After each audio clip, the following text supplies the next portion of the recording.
You believe in the devil, Father. I'm Daredevil. You believe in the devil, Father. I don't get to choose who I am. My delusion was thinking God had anything to do with it. I'm Daredevil. Not even God can stop that now. Hello and welcome to Hell's Kitchen's empty first aid kit that is the Daredevil cast. I'm Eammon Jacobs, and like a few other residents of New York this week, I'm being held hostage in a bank alongside my co-host... Chris Hemsworth. I'm joking, it's Nick Stanleyforth. How you doing, Eamon? I'm alright, I've been staring at chairs for 4 hours. What have you been doing?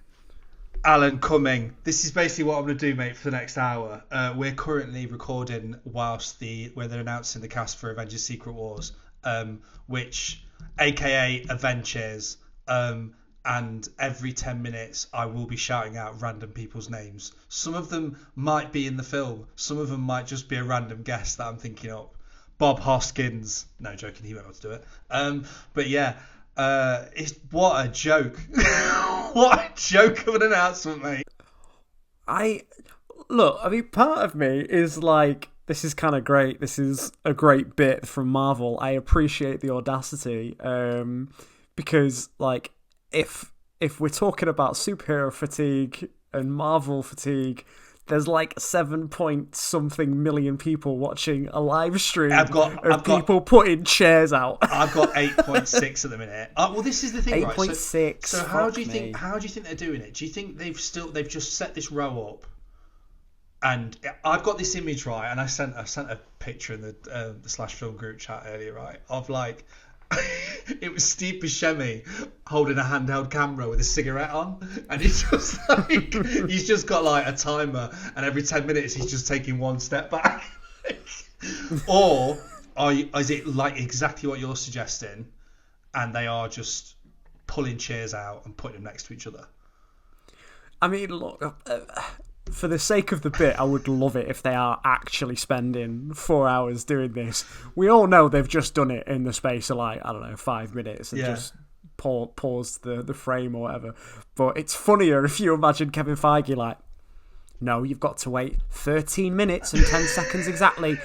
Right, now you can put Ian McKellen's chair out, crack on.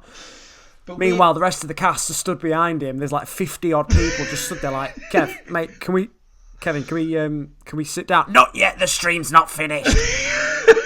Tom Holland's like, mate, I should be in Greece right now doing a character that even I don't know who I'm playing. Yeah. Patrick Stewart's like, please just give me the yellow hover chair, I'm knackered. Well, this is the thing. I did say to Eamon earlier, I was like, I loved it. That was mad as well that I guessed. Mm-hmm. I said earlier, I was like, it would be fucking sick if Patrick Stewart's chair, if it does turn up, is just literally the yellow chair from X-Men. But like, because they set the precedent with Paul Rudd's tiny chair, which was such a good bit. And I was like, that was when I was thinking, oh, this is going to be over relatively quickly and we'll be done within an hour. No, that was 4 hours ago. Yeah. It is currently 20 to 8 in the evening. Mate, it's literally the fucking SpongeBob meme of like 4 hours later. They're still going. Like, so Rebecca and May, like, no disrespect to her, we must be getting to like the low levels, yeah? Yeah. We've got to be coming to the end of the line, and like you've rightfully said, are they just going to kill them all? Probably. Well, this is the thing, it's like, where do you draw the line? Because if you're bringing back because obviously Rebecca Ramine played Mystique in the original X-Men series, like, if you've got there, do you then start bringing back the original Fantastic Four? Do you start bringing back... You know, hey, to keep it on brand, Ben Affleck is Daredevil. That won't happen. I really hope that doesn't happen. But basically, in Secret Wars or Doomsday, because obviously Doomsday comes first, they're gonna kill everybody off like within seconds. Like, all of this is gonna be like, oh my god, they're coming back, and it's gonna be literally just like giant red sky, the X-Men get nuked. It's gonna be multiverse of madness. Murder spree, basically. Yeah. Pretty much. But anyway, but this is not an Avengers podcast. It's not. Nick. This is a Daredevil podcast, and we already have a bumper episode. It might be at the end of by the end of this episode, it might very well be an Avengers podcast. If Charlie Cox's name turns up, this could be then you will hear it in real time as both of us lose our fucking minds for better and for worse. If you just hear like beeping and vibrating in the background, it's our phones going off, and people be like, "Hey, oi, just check the stream. Check the stream right now." Good God. As of right now, Charlie Cox has not been announced to return for Doomsday and Secret Wars, although who knows, it might happen. But let's bring this back down to earth a little bit. Let's take a step away from the multiverse and go back to New York for our bumper episode, because Marvel decided to give out a double serving of Daredevil goodness this week with episode 5, With Interest, and episode 6, Excessive Force. They did. Now, Eamon. Nicholas. Why did they do this? What do you think? Do you think did we discuss this last week about like if they've done 2 episodes? Do you think they've done 2 episodes because they were just like people might be getting a bit tired and waiting to see him not in the suit? We need to get this out as soon as possible. I think it's that mixed with the fact that episode 5 is, essentially a bottle episode. It's a self-contained story there and thereabouts. Yeah. So that paired with the fact of like, yes, people have waited 6 episodes to see Matt as Daredevil for more than 5 minutes.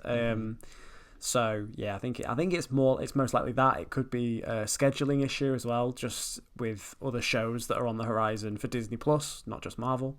Right. But realistically, it's probably the suit. Yeah, probably. Let's go through it episode by episode, as is the standard practice that we do. Give us the plot, Eamon, because it's been like over 10 hours, I think. Time stopped, mate. Chairs are still on my screen.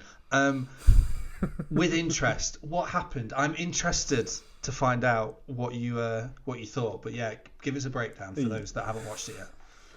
So episode 5, With Interest, basically Matt Murdock goes to get a loan. in the most basic terms, Matt Murdock goes to get a loan from a bank, basically to hire more staff for Murdock and McDuffie. And as he leaves said bank, group of robbers come in, hold it hostage, and it is literally down to a superhero to stop bank robbers, which is like next to like saving a cat out of a tree is like the most generic superhero story ever, but I'm here for it. It kind of works. And yeah, he has to tackle a group of bank robbers who are holding customers hostage whilst not having the Daredevil costume. So how does he do that? Like, he's in broad daylight. How the hell is he gonna fight a group of bank robbers as Matt Murdock and not give away the fact that he's meant to be blind? So yeah, along the way we also get a little cameo from Yusuf Khan, who last appeared in The Marvels. He is Miss Marvel's dad. Miss Marvel does not appear in the episode, but Miss Marvel's dad does. And he's working at the bank and sort of, helps Matt along the way. The whole point of the episode is that the bank robbers are trying to recover a diamond as part of the ongoing sort of organised crime subplot surrounding Fisk and some of the debt that is passed around the various gangs of New York. It's a very self-contained episode. It mostly takes place entirely within the bank and a few alleyways.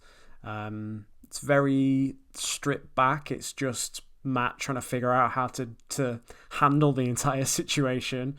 And it kind of, it goes from there. Top level thoughts. Enjoyed it. It was...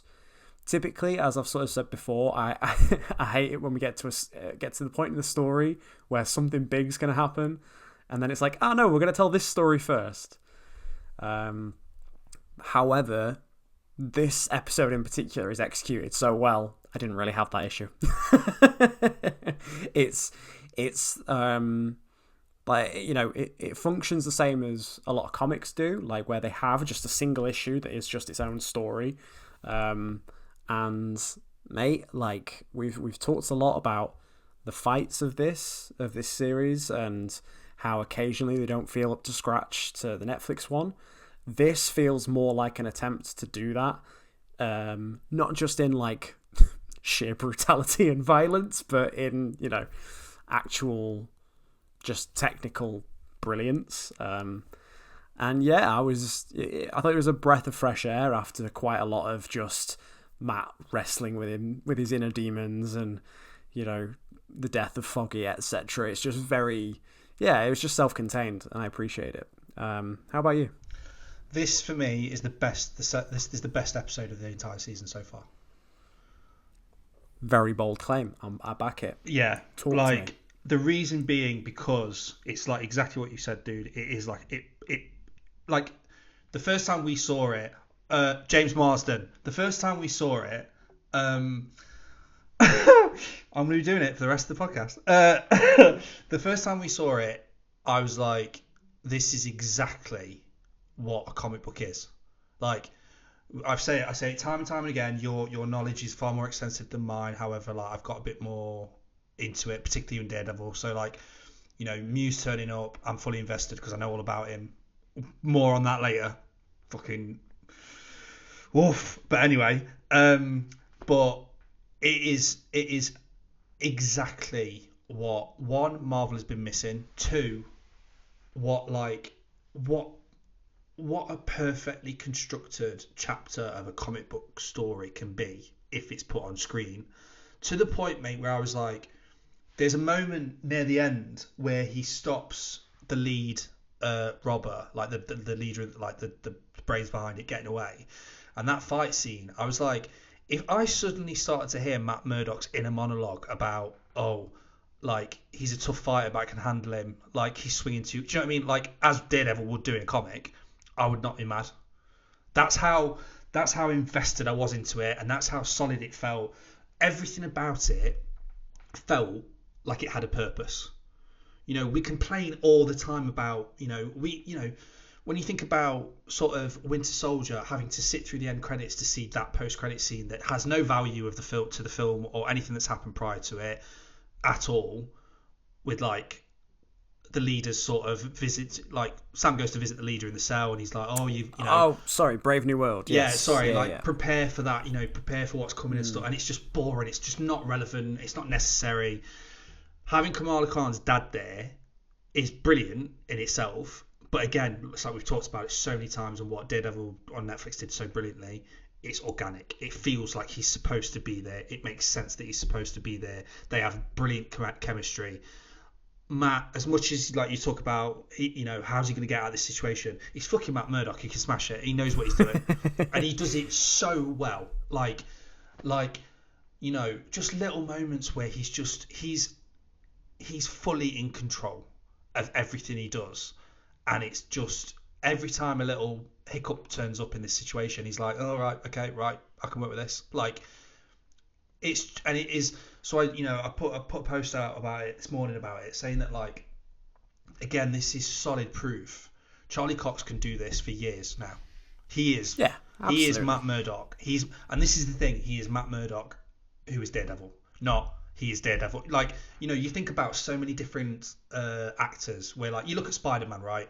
People talk about Andrew Garfield's the best Spider-Man. Tobey Maguire was one of the best Peter Parkers. Tom Holland struggles to get between the both of them. Charlie Cox nails both. And we've still, at this point, even though it was a double bill this week, we've still not seen him as Daredevil again yet. And yet, through this whole episode, I'm like, fucking hell, I love Matt Murdock. Like, he's just so like, just little conversations, little lines where it's like, he's listening to the other hostages talking, and one of the robbers comes up and he's like, "What are you doing? Sit down. I've got to go." "What do you mean?" "No, I need to go to the bathroom." And he's so, like, he's just so charming. He's so charming. He's so chilled, so that when he switches it on, you're like, "Fucking yes!" Like, well, it's once again the moment where he walks into the bank, like. Yeah. And just like, what's going on? Yeah. Or even when he walks out, where he's like, "Sorry, I don't know what's happening," and the SWAT guy's like, yeah, just little moments, mate. It's just perfect. It's like there was nothing. I've said the past few weeks, there's certain episodes where you're like, this was great, but then it got ruined by that, or like it was up and down with this sort of interaction. Top to bottom, back to front, this entire episode is perfect, and it's exactly the kind of standard that Marvel needs to continue. Like I said to you, like it feels like a special presentation. Like you could. I've got a mate who's like, he's like, you know, a lot of, you know, as much as we're talking about Secret Wars right now, a lot of people have fallen off of the MCU, and I said to my mate today, and it's understandable as well. Yeah, totally, really understandable. But like my mate said today, he was like, "Oh, should I, you know, how's Daredevil at the minute?" I'm like, "Mate, just watch episode 5. You can literally watch episode 5 on its own." And you go, this is the sort of standard you're going to get for the rest of this show. And you don't need to have seen anything before it or anything after it, which again is something that Marvel should be doing. You know, we're talking about Secret Wars where it's like people are baffled at the moment that Kelsey Grammer is in Doomsday, sorry. And it's like, well, it's because it's in that film that no fucker watched. But like, you don't have to do the homework for this episode. It is a special presence. It is special presentation, heavy on the special. It's like it's exactly what is needed for the MCU, and it's just brilliant. Yeah. So yeah, I really liked it, Eamon. I thought it was really good. Like there's plenty of I'll be honest, dude. I can't even think of a hell. There's nothing to go in my hell section for this episode. Fair enough. I mean, you've set the tone there, so why don't you give me your heaven section? Just go real specific. What is it? What are the key points in this episode that really got you going?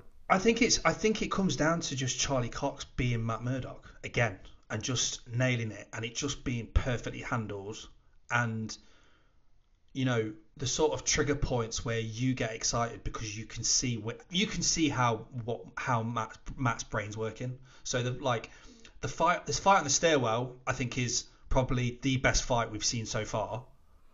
Yeah, absolutely. It's not CGI'd in the same way that like certain costume scenes are. No, it's like it's fucking awesome. Yeah, and not only that, it's like there's purpose behind it. There's a story in this small little altercation where it's like, you know, mate, when he drops the shotgun and he grabs it through the stairwell, and it's like, not fantastic. Only that, even the lead up to it, where I was like, I was like, yeah, loosening a tie, the universal superhero symbol that shit is about to go down. Like, he literally takes a few steps and you see him starting to stretch his tie. You're like, here we go, we're in for it now. Like, this is it. Here we go. Like, and he just fucking rips the dudes apart, and it's brilliant, and it's not overly violent, which is obviously what a lot of people are into and what they wanted from Daredevil. But like, it's the brilliance of like him still being able to hear what's happening outside, still trying. And mate, when he switches on his Boardwalk Empire kin Irish accent over the radio, I was like, this guy, Matt fucking Murdock. Like, I know, I've got that so in my heaven section. It's so good. And like, even come on, like I'm gonna call him Mr. Khan because I keep forgetting his name. Where he's just like, what the like, you know. And I wrote as well today. I was like, I'm just a really good lawyer needs to be Matt's equivalent of I could do this all day. Like, I want to hear it. I want to hear it every time he turns up and stuff, because like he's, even when the situation is out of control, Matt is continuously in control, and that is. It's amazing, mate. What else have I got?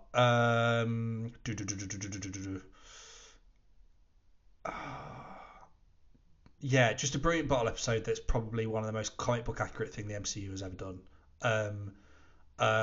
This could have been a special presentation. Like, even that, mate, like, to think that Punisher's got a special presentation on the way.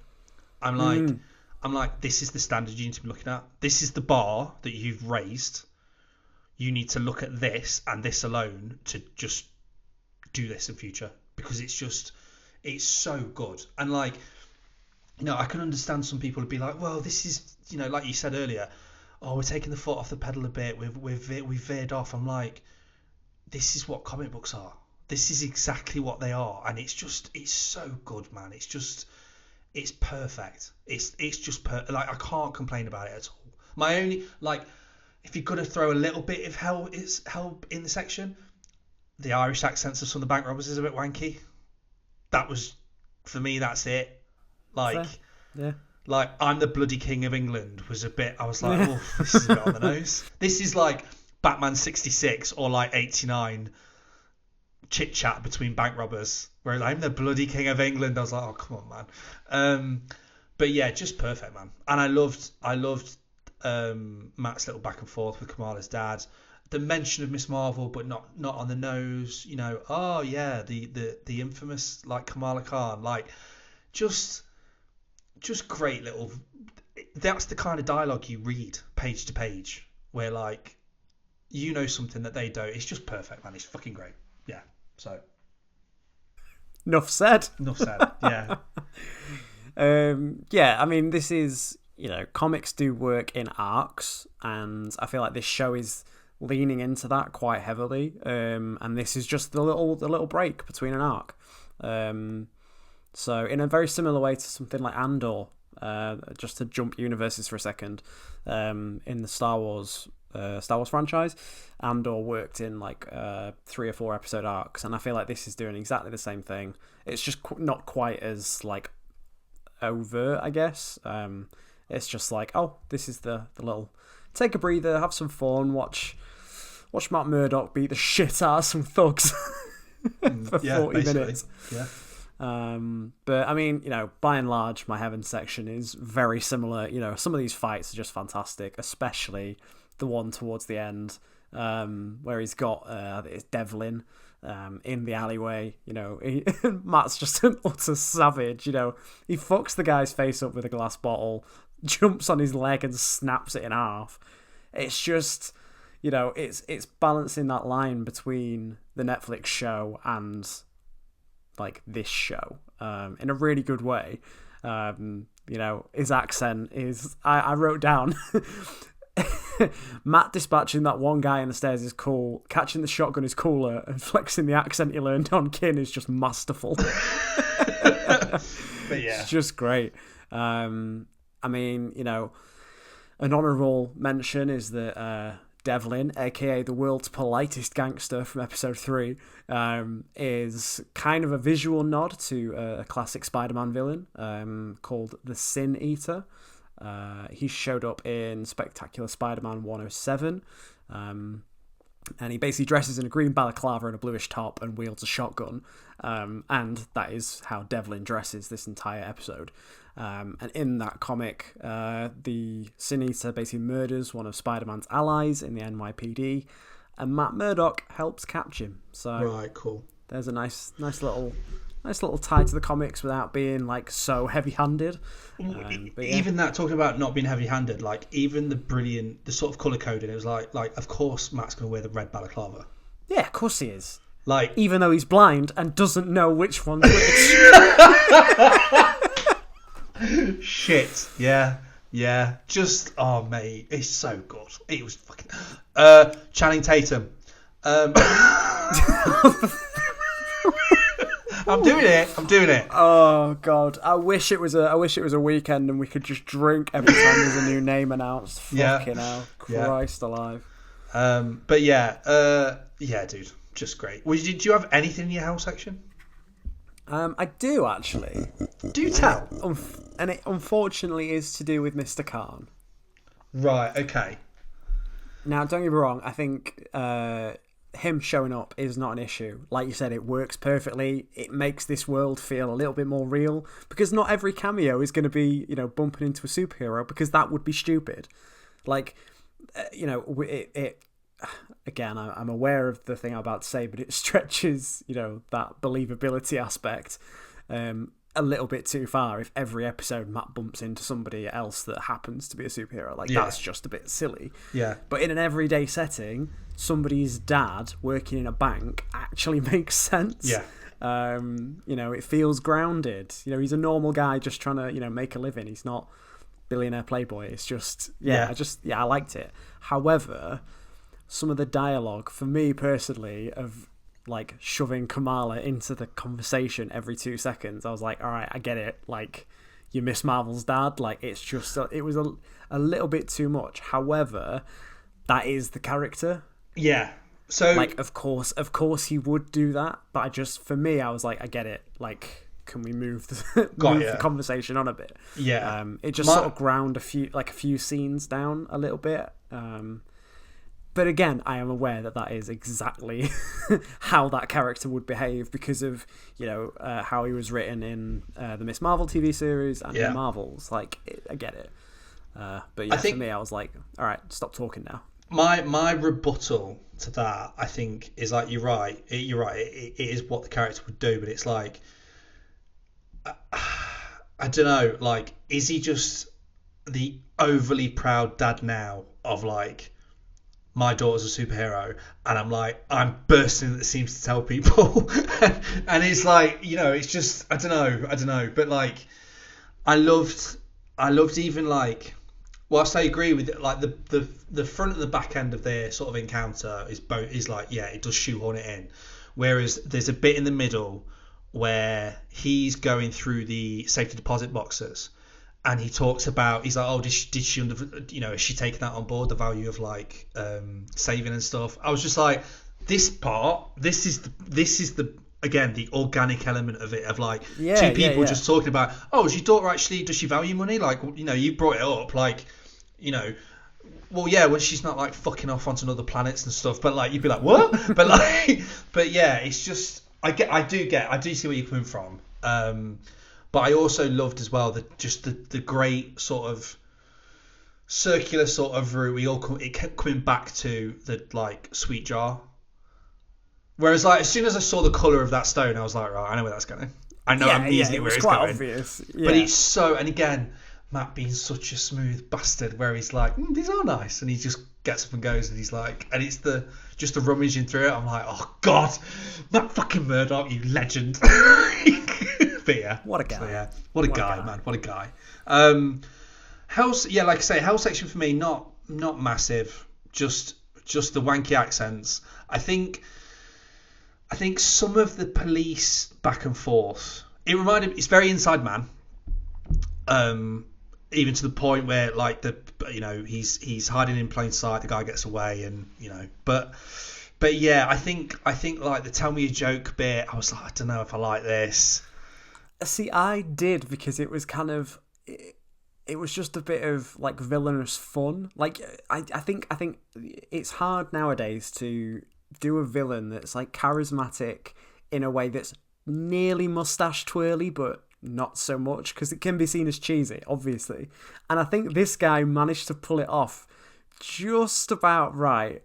The blimey, I just fucked a penguin line. Yeah, I was again, like, it's like we say every so often, like week to week with this show, where it's like, Jesus, where's this going from? Like, I was like, wow, yeah. that is a punchline. I did think though as well, again, because I just love Charlie Cox, I'm like, he'd be really good in this bank robbing role. Like, can we do an Alto Night situation and just have Charlie Cox play two completely different characters that have no connection, but we just buy into it? But yeah. Basically, what I'm hearing is that you want Daredevil to become a one-man play where Charlie Cox plays every single role. Yes. Is it the worst idea I've had so far on this podcast? Yes, but I don't care. But yeah, I'd say that's pretty much my only bit of like, yeah, this is slowing down a bit, but it doesn't matter, because as soon as we're back in the bank, it's like, whee, Matt's back. But yeah, whee, he's back.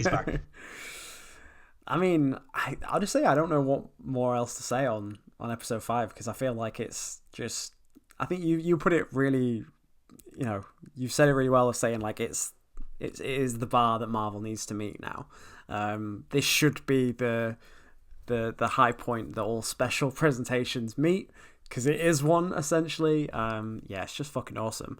But then we go on to episode 6, Excessive Force.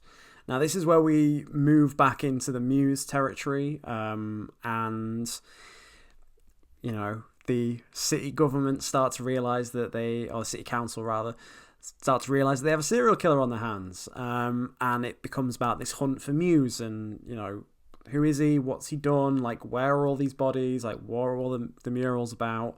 And it becomes painfully obvious that he has a gripe with Fisk, because all these murals are sort of taking aim at Fisk. And yeah, that's kind of the crux of the episode, is Muse kidnapping Angela Ayala, I think her name's Angela. Hex Reala's niece, basically. And obviously Matt then finally gets his call to action to, jump in and to go searching for Angela and save her from Muse. And yeah, I have mixed feelings about where this kind of goes, this episode. It's very choppy, and I kind of wish that certain scenes they just sort of let breathe. And I understand the intention between some of those scenes, but so to be like completely, we'll dive in. My issue is essentially when Matt goes to find Muse and obviously, tracks him down to this underground layer, which is really creepy, and I'm getting all the Saw vibes. And they have this, extended fight that is really well executed. The stunts there are insane. Like, visuals are, like, technically brilliant. There's this amazing shot where Muse is knocked to the floor, and then when he rolls back over, the camera rolls with him. And I was just like, yes, that's the kind of visual flair that I really want. And it's really nice to see that sprinkled in throughout. It's the same with, like, the aspect ratio and the dolly zooms and stuff that we've talked about. It's fantastic. But my issue is that it's, like, chopped, and I guess this is kind of like jumping in between heaven and hell a little bit, is the fact that it's chopped in with Fisk's weird ass fight with Adam in the basement. And I was just like, can we have both of those things left alone? Like, if you're gonna do them, like, let them have their own importance. Again, I understand that they're trying to, hit us over the head with the metaphor of, like, Fisk and Matt are very similar. Really hit us over this week. Really hit us over. Like, it's like oh look, they're finally embracing their alter egos. And it's I really got that. Whereas if you just left the Muse fight by itself, we'd have been like, that would be, again, up there with some of the fights in episode 5 and with the Netflix show. But because it's chopped up, I was like, it just took me out in what should be an amazing moment, because you're finally getting to see Muse properly, because we've only had little sprinklings here and there. And, just to let him exist and be this terrifying presence in the shadows. And, like, some of the lighting in that scene is gorgeous. And it's just, any amount of suspense is just undercut with Fisk screaming and, having a scrap with some long-haired hippie in a basement. Well, this is exact. I mean, mate, we're on the same page, I think, with both episodes. So I think it's massively ham-fisted about showing the two parallels between these two guys, and that they are fighting their urges, and I go back to what I said earlier about how I've said in previous episodes, bar episode 5, is how, for me, there are scenes that reach a really great peak and immediately fall off with certain sections, and this encapsulates everything. Whilst episode 5 encapsulates, for me, everything that's right with the show, episode 6 encapsulates everything I feel that's wrong with it. Where, like, for me, the Kingpin fight. So again, you're right, jumping between, and it is. Well, you say you were jumping between heaven and hell. This is. If Matt's the heaven part, Fisk's is the hell part. Yeah. Where it's definitely. just. Yeah. So And I think, do you know what? Sorry to interrupt you. I think that goes for the entire episode. Actually. Yeah. No, that's exactly what I'm getting at. Is like, as soon as.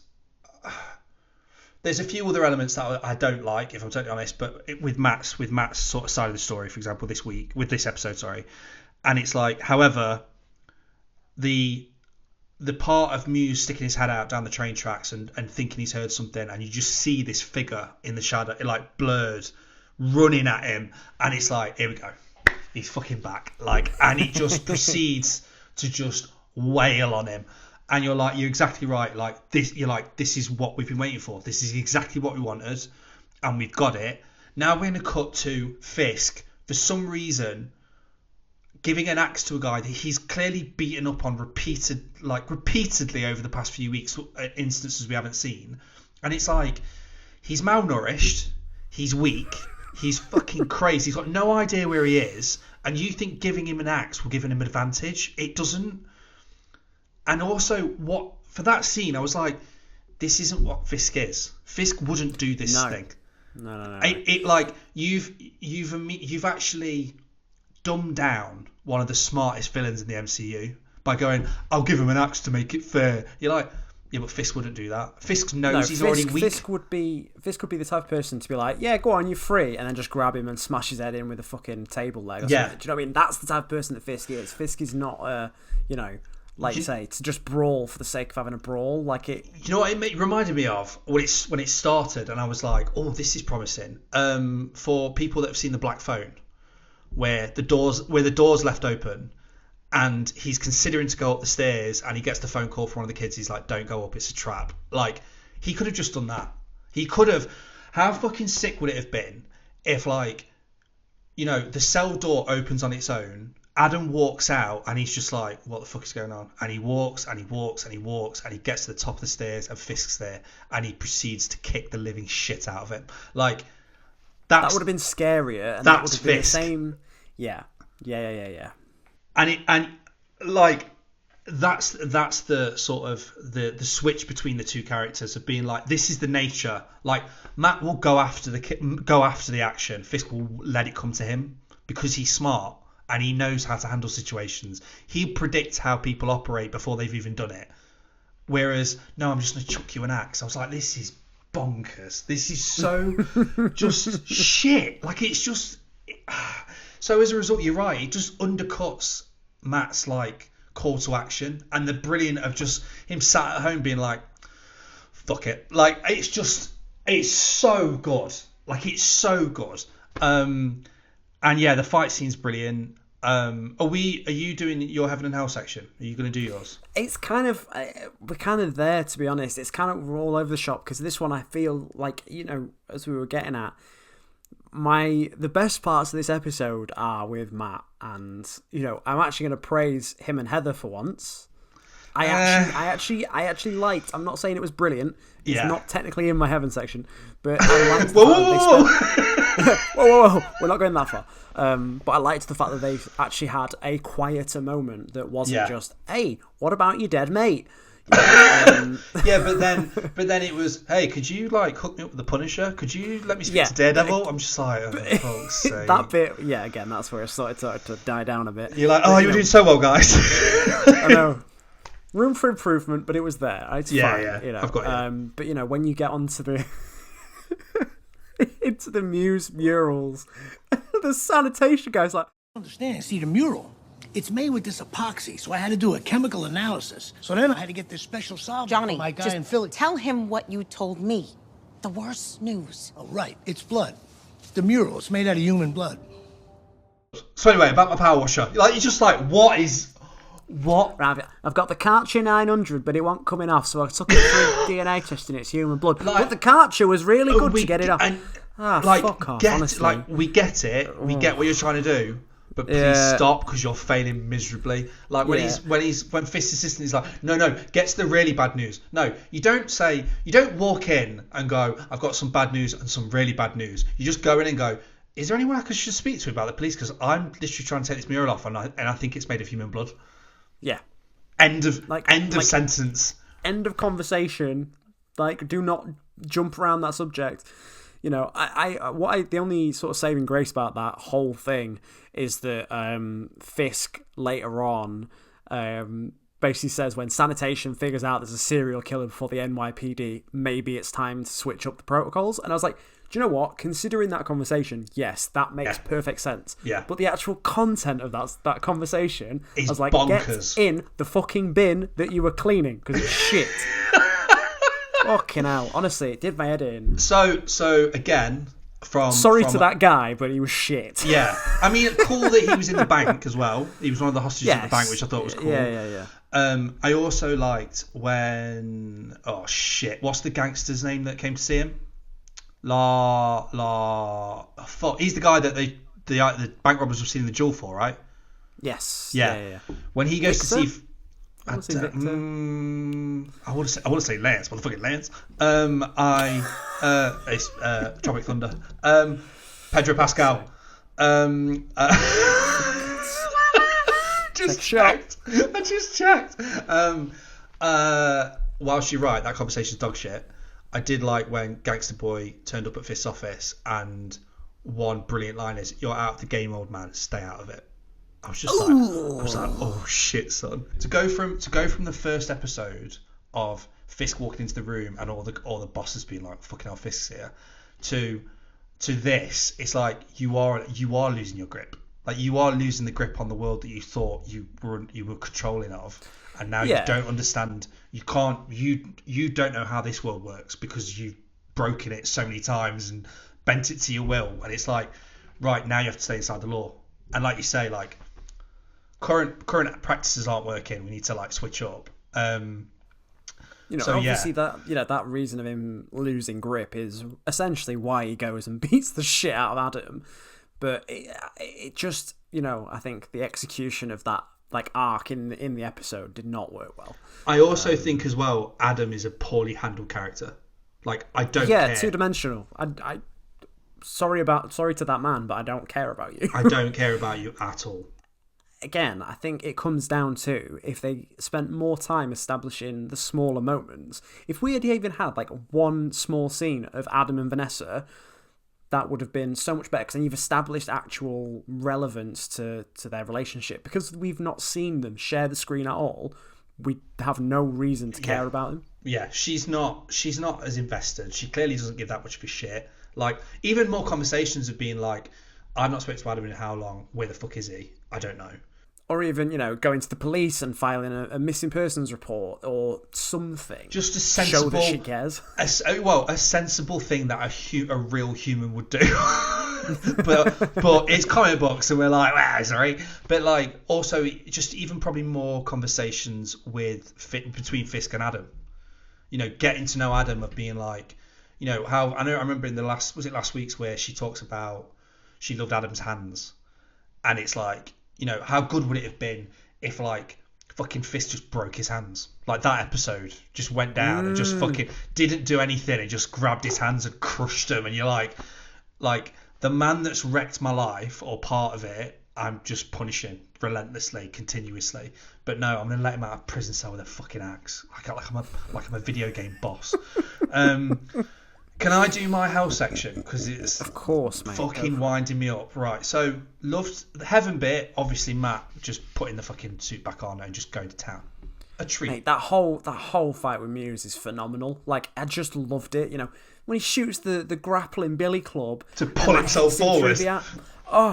Mate, just fucking ace. Like, Daredevil. Man, I just loved it. This is what Daredevil is. Yeah. Like, this is entirely, like, again, I won't go too much into it, but like, basically go and read Charles Soule's Dark Art storyline in the comics from I think it's 2016. 2016 is when Muse first turns up. Yeah, so it's the Muse storyline, and it's fucking ace. And this is that.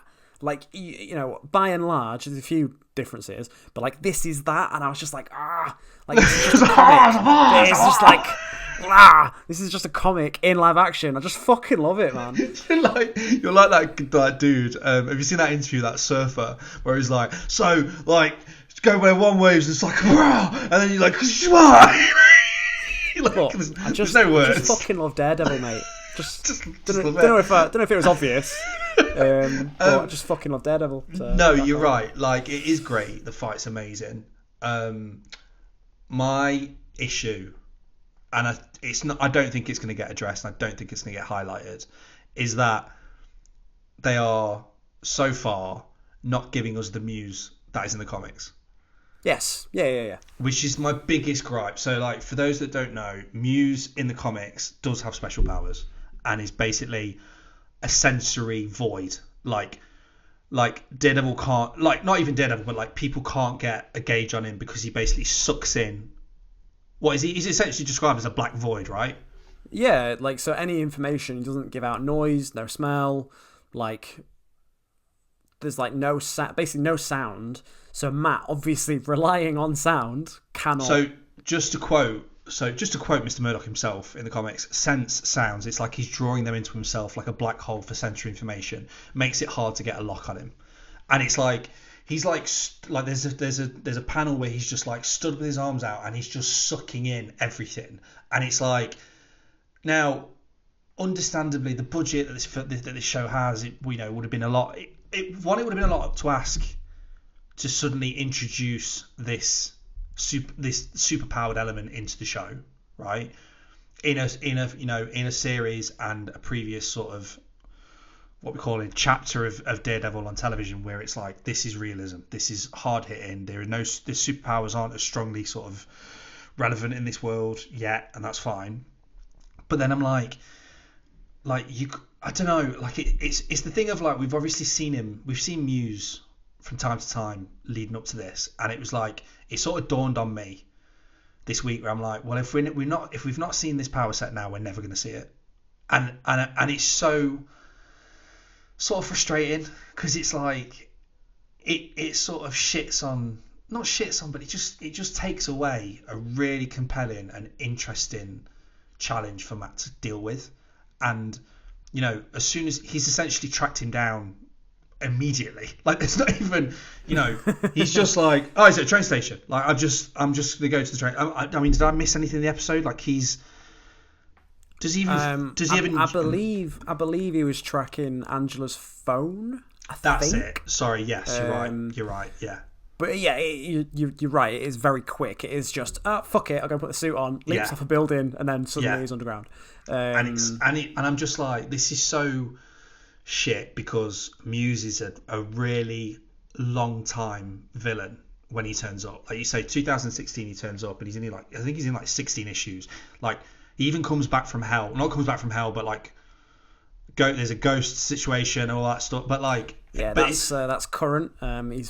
Funnily enough, there is a new storyline with Daredevil and Muse pops up. It's almost as if Marvel went, hey, do you know what we should probably do, considering we've got a TV show coming out with Muse? We should maybe bring him back somehow. Yeah, but like, even that now, it's like, it's like, right, well, now this has happened, we're just not going to see this. He's not going to go to hell, I'm guessing. I don't know, like, it's just, I understand why it's happening, but it's annoying that it is, because it's like, if you'd have just hinted at something, when he goes to get his victims and stuff, and it's like, the victims are, imagine a victim sort of walking down a dark sort of alley, and all the light and everything starts to disappear from it, and then he's just stood there, and you're like, what the fuck is this guy? Like, you could have done it in a practical sense, whether it's, his lair being soundproofed and he's got like all the lights controlled or something. You could have adapted it slightly. I agree. It's a shame they've not tried to bring that into the character somehow. Because also it feels like I don't know if you agree, but like, it just feels like he's not even a challenge for Matt. He's a bit of a challenge, but like, when you put him next to the bank robbers, when you put this fight next to the one in episode 5 at the end where he catches the guy on the street, like, they're sort of different levels of difficulty, but Matt still comes out on top regardless. He doesn't walk away from this being like, fucking hell, kick my ass there. Like, it's just you know what I mean? There's just nothing to him, and I was like, oh, this is just a bit disappointing. I didn't think the fight was disappointing, but no, sorry, I misspoke. But I know what you mean. He's not a huge challenge. No, he just, like, Matt's back and he's kicking ass, and that's it. Yeah, knocks him to the floor, and again we get that cool camera roll. yeah, and then it's and then I think additionally in terms of the like hell section, I think it's like we have talked about through this series so far. It's the parallels of both of these guys trying to fight their urges to go back to what they know and what they're best at. And so when it happens, it's like, this episode is so ham-fisted with it, where they're just like that, like you say, just the cut between the two situations. I'm like, this is trash. Like, this is like, you've got a really good half here, and you're squandering it by spending it with the situation that it just doesn't make sense logistically. Character wise makes no sense. Like, if anything, we've seen in past seasons on Netflix how, like, Kingpin's sort of activities draw Matt out. Like, what a great sort of role reversal it could have been had Fisk, we'd not seen the situation that happened this week. Daredevil do what he needs to do, and next week is what draws Fisk out. For a change, one draws the other out in a different way. I don't know. I was just like, why is this happening? Like, so we're supposed to just acknowledge that at the exact same time, on the exact same day, these two guys are going through the exact same character journey. Like, no, I'm really sorry. Like, no. You could have just written this so much better. It's just bonkers. But yeah. But at least he looks cool. He looks cool, though, doesn't he? Yeah. Yeah. No, he's fucking amazing. Like, I'm not like Matt's side is brilliant. Fisk's is just utter trash. Yeah, and it is a shame that they've mixed the two of them. I think weirdly something that popped into mind for me about sort of like similar character arcs and how they framed it was again Andor. Again, completely different franchise, but episode 10 of Andor is the prison break episode, and there's two like fantastic monologues, one from Andy Serkis and one from Stellan Skarsgård. Now, effectively, they're doing a very similar thing about how they've kind of, their lives are over in a certain sense. So the fight is, they give everything for the fight. But they let, the filmmakers let each monologue have their own space. They're not cutting in between two people going through the same thing. They go, right, one's really important, so we'll leave that here. And then another one's really important, so we'll end there. I wouldn't have even minded if it was the axe or whatever, if it was the exact same fight. If they just left it, to the side and just, bringing back Daredevil in the suit is such a huge moment. They should have given it, the spotlight it deserved, and it was just a shame that they didn't. But, I did like the fact that it was still a nasty scene, and Muse actually looks fucking sick. Like the suit itself, the Muse costume, it's looks comic fucking accurate sick. as fuck. Yeah. It's like it's comic Saw. That's the only thing I can kind of think to describe it as. It's like it's so horror that it's kind of an element I didn't really think we'd see in a mainstream Marvel show. Even down to the whole the blood sucking device thing. Yeah, like that is gnarly. That is fucked up. It reminds me. It reminds me. This whole sequence actually reminded me of a pretty shit 1999 film with Denzel Washington and Angelina Jolie called The Bone Collector. The Bone Collector? What a fucking film! I love that film, man. Hold up. Final chair. Robert Downey Jr. has now sat down on a seat. That's it. Oh, okay, cool. That's cool. Hold on, nice. He's moving away. Oh, he's done that. Sound cool. That was great. I just thought of Bone Collector starts with like they find a bone in a subway and like that's how it kicks off. So like to see this sequence, I was like, interesting. I wonder if the boys behind this are a big fan of Philip Noyce's classic but equally shit Bone Collector film. I don't think it's shit. I really enjoyed it. Come on. Give that another rewatch. Mate, the fucking cast in that, by the way. Michael Rooker. Yeah. Right? Yeah. Ed O'Neill, God bless him. But yeah.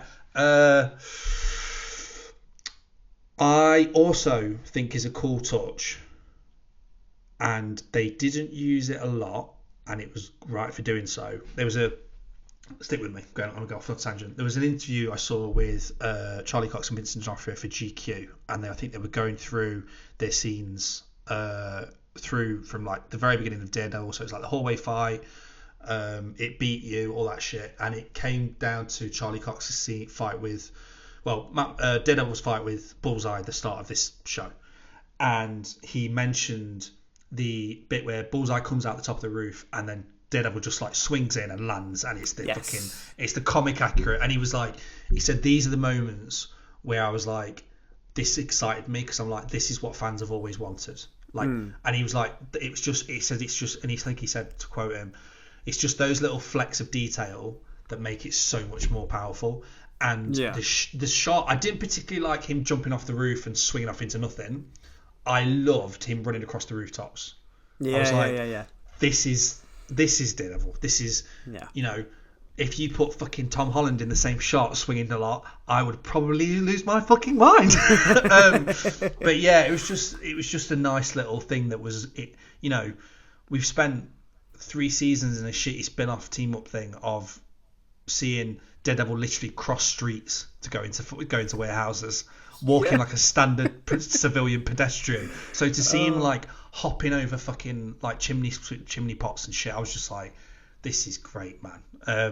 But yeah, so yeah, it was a bit of a step down from episode 5, but like let's just sort of be glad he's back. We just take it as that. Yeah, I think the only other point I want to make is I feel like they're setting up another arc in this episode. Through Muse, obviously, Fisk sets up the anti-vigilante task force and basically gives all these sort of bad apple cops special powers, no body cams. They can kind of do what they like as long as they crack down on vigilantes. Now, I have sort of waxed lyrical about Devil's Reign a couple of times on this podcast. You like that Devil's one, yeah? Reign. Yeah, I do, yeah. Because we either get Cole North, who is a key player in Devil's Reign, and I'm like, oh, that's coming, baby. Like, I'm going to be very excited because, like, if you introduce something like the anti-vigilante task force, surely there should be other heroes that may or may not pop up. That's not a hint. I know, again, me and Nick have seen the whole thing, but I'm not spoiling anything. But I'm just like, what that leads to is quite exciting, especially if they do try and do that comic as it plays out in the pages, because it's fucking sick. But yeah, I was just like, all right, bring it on, Fisk. Like, very interesting. I would like to ask a question, Mr. Jacobs. Go on, right. Hit me. So, hit me with that shot. So recently, behind the scenes photos have turned up of Matt swimming out a lake with a black costume on. At which point, to my knowledge, Eamon just sort of knocked one out as soon as he sent him. I can neither confirm or deny, Your Honour. But the crinkly tissues behind him suggest otherwise. But I'm right in saying, so in the Muse storyline, in the comics, he's wearing a black suit. He certainly fucking is, mate. But he's also wearing a black suit in Shadowlands, which is set long before. Years before. Yeah, Shadowland was a long time ago. Shadowland was like, I want to say 2009 off the top of my head. It was a long time ago. Okay, so I do not think we're getting Shadowland Matt. I think we're just getting like stealth suit Matt. Right. Okay. All right. Fair enough. I just think it's interesting that like in other sort of leaked photos lately, there has been the vigilante task force like knocking about. So yeah, it'd be very interesting to see, because in Shadowlands, like, it starts with essentially that whole story is Matt becoming the new crime boss, and then getting so corrupted by it that he's like, fuck it, lads, I'm just gonna stick around for a bit. And then Luke Cage is like, sweet Christmas, stop being a dickhead. like I think that is the official quote, isn't it? Sweet Christmas, stop being a dickhead. Yeah. By and large, yes, that is kind of what happens. There's also some ninja shenanigans because of course. This is what I'm getting at. I'm like, do you think, whilst you're saying like you don't think we're getting Shadowlands, do you think there's any possibility they could be merging the two? Potentially. There might be a bit of a, oh fuck, we're really outmatched here. Hey, the Hand, what are you up to, Elektra? You're not dead anymore. What the fuck? Because we know that they were casting for a supposedly Greek actress. They are also, shout out to my editor Sam Rollins. She's probably not listening, but shout out to her anyway. They're filming in her neighborhood right now, and they are specifically filming in a Greek restaurant.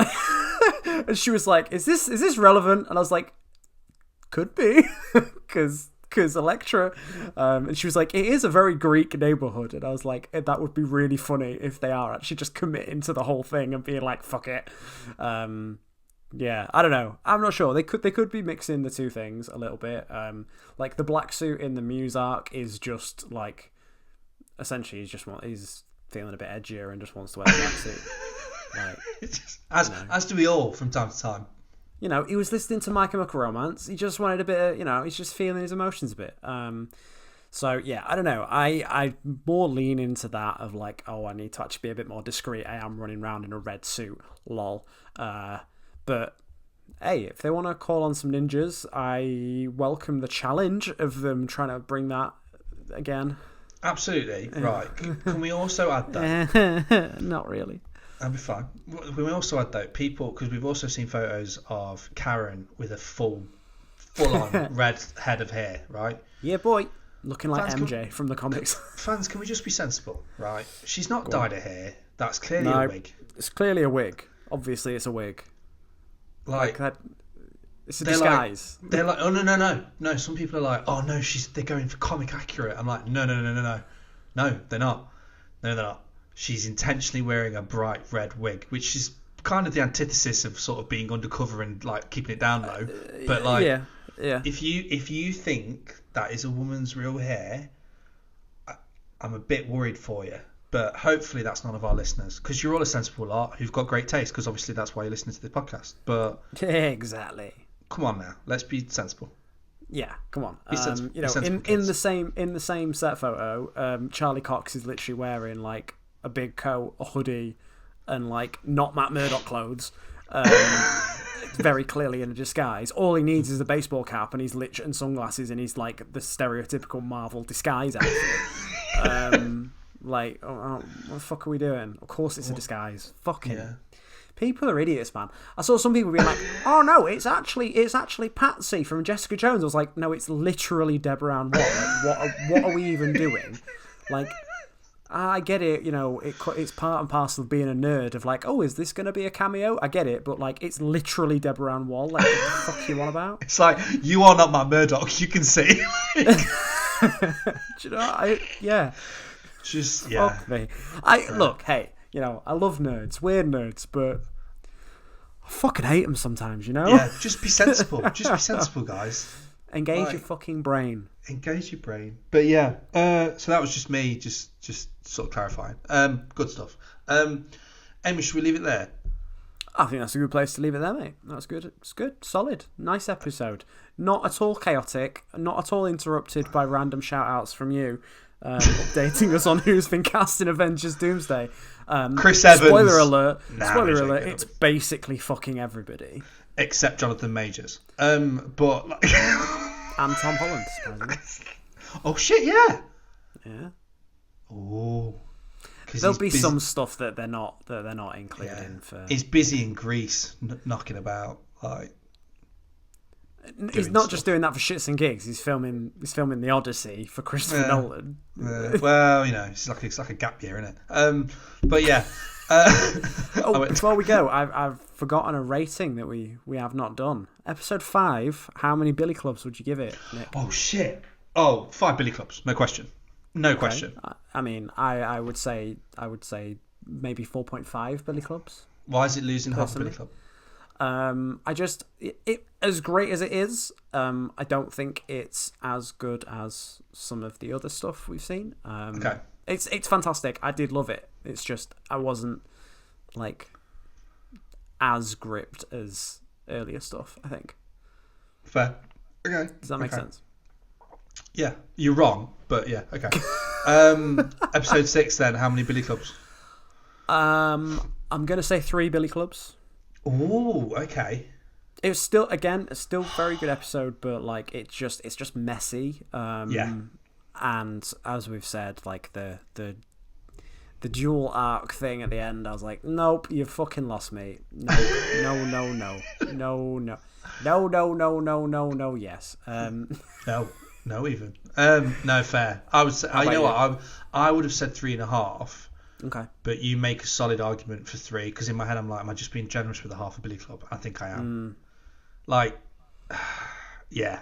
I just put your half Billy Club away, son. Yeah, I do that all the time, mate, because else the police arrest me. But yeah, you're right. 3 Billy Clubs. I'd say 3. Lovely. Right. Well, hopefully next week is a bit higher than 3 Billy Clubs. We'll see. Mm-hmm. It'll be interesting to see where they pick up the Muse storyline from here. Until then, you can follow us on Instagram, Threads, X, TikTok, the lot at Daredevilcast. You can follow me pretty much not anywhere, but most places at Eammon Jacobs.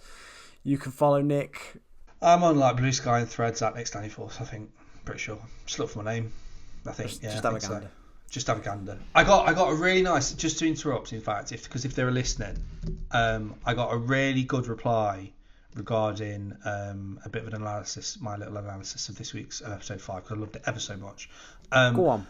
Potato how fuck, wherever you are. You might be listening, you might not be. I hope you are, because what I'm going to do is I'll read the message now and then tell you to listen to the podcast. What I thought was really interesting was Matt's lack of recognition in who Miss Marvel is, much like Jen not knowing Daredevil is She-Hulk. In She-Hulk, sorry. It makes me wonder about how common superheroes are in the MCU, whether it's more like sports stars in our universe. Like if you play in the big leagues, chances are that everyone has heard of you. But if you're more minor league, then it's just the people who follow that sport or people from your hometown who follow your exploits. And I was like, that is a brilliant observation, and I'm all for it. Like that is such a good analogy. Right? Yeah. Yeah, brilliant. So, yeah. I love that. That's nice. Yeah. So, Mr. Potato Man, wherever you are. Potato Man, Simpsons reference. Thanks for that, because it was great. You never seen that? Potato Man? No? Yeah, it was just your impression. It was fantastic.